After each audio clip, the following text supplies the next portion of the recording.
Balozi Dr. Emmanuel Nchimbi azungumza na wajumbe wa halmashauri kuu ya CCM mkoa wa Mara.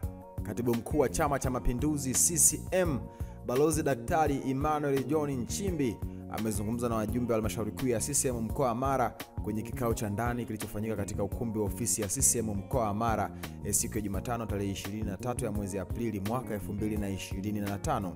Akiwa katika siku ya pili ya ziara yake ya kikazi ya siku 5 iliyofanyika mkoani humo. Ziara ya Balozi Nchimbi mkoani Mara inahusisha pia kukagua utekelezaji wa ilani ya uchaguzi ya CCM ya mwaka 2020-2025 kupitia miradi ya shughuli mbalimbali za maendeleo zinazotekelezwa na serikali ya CCM inayoongozwa na Mheshimiwa Daktari Samia Suluhu Hassan, Rais wa Jamhuri ya Muungano wa Tanzania na mwenyekiti wa Chama cha Mapinduzi katika kuwatumikia wananchi.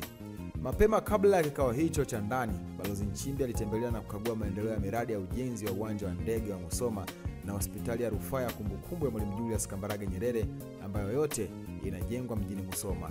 Akiwa katika ofisi hizo za CCM mkoa wa Mara, Balozi Nchimbi alipata fursa ya kukagua maendeleo ya ujenzi wa ukumbi huo ulioko katika hatua ya ukamilishwaji, ambapo ukikamilika utakuwa na uwezo wa kutumiwa na watu 2000 hadi watu 2500 wakiwa wamekaa. Maoni ya wadau yamekuwa ni mengi sana kwa hiki ambacho Dr. Nchimbi amekifanya. Huyu anaitwa Mwandemba Emmanuel, yeye amesema kijani na njano ndio habari ya mjini. Huyu mwingine anasema Tanzania Samia Suluhu ya kazi na utu tunasonga mbele. Huyu mwingine anasema kazi na utu tunasonga mbele, anaitwa Comrade Abedi. Benito Comic Cliff msema chochote, nimesema chochote kitu kuhusu Balozi Dr. Nchimbi kuzungumza na wajumbe wa halmashauri kuu ya CCM mkoa wa Mara ambapo yupo katika ziara ya siku 5 mkoani humo.